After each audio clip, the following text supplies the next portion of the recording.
Now on to Canada, where gunshots rang out at the victory celebration for new Premier Pauline Marois. One person was killed, and Marois herself was quickly ushered off the stage, uninjured after the first shots were heard. Police identified the gunman as 62-year-old Richard Henry Bain, owner of a hunting and fishing shop.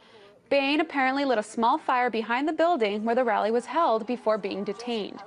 He was wearing a blue bathrobe over black clothes, armed with a pistol and a rifle. It's unclear if the gunman was actually aiming for Marois, but she later returned to the stage and asked the crowd to peacefully disperse.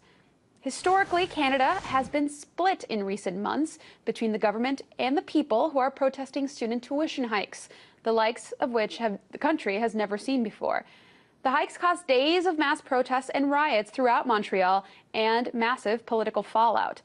Yesterday, voters headed to the polls in Quebec to choose their new parliament in an early election. The long-standing Liberal Party has been in control of Quebec for nearly a decade, but many blame the party for the tuition hikes and the extreme crackdown in retaliation to the protesters, as well as rampant corruption.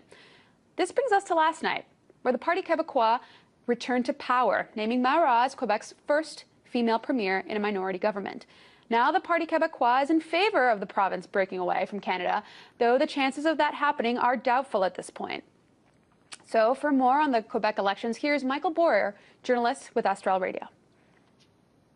It was where the victory speech was being held, and essentially it was what they call the Parti Quebecois that was elected. They had been in opposition for quite some time, and they were elected as the minority government. That's when the leader was making her victory speech, and she was hustled off stage very quickly. Then we later learned from what we saw on cameras outside is that somebody was arrested. Somebody burst into the back of the building, then shot somebody in the vestibule. So one man died, another injured, and somebody else was taken to hospital for shock. It's very sad because as he was being hauled away into the cop cars, he said, the English will are waking up, and we're referring to, the very divisive nature of the Parti Quebecois.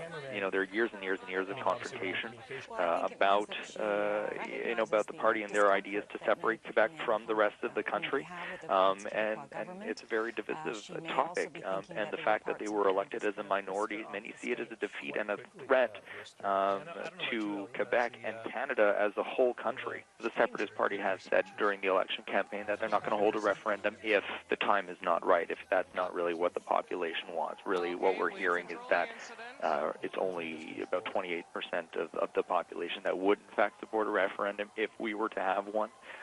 So it is relatively low comparison to what we've seen in the past. A lot of Anglophones are afraid of is that they will see this as an attack from the English on the French, which certainly isn't the case. You can't take the actions of one person and spread it on thousands and thousands of people. There is a certain fear that there will be more Anglo hatred in the province.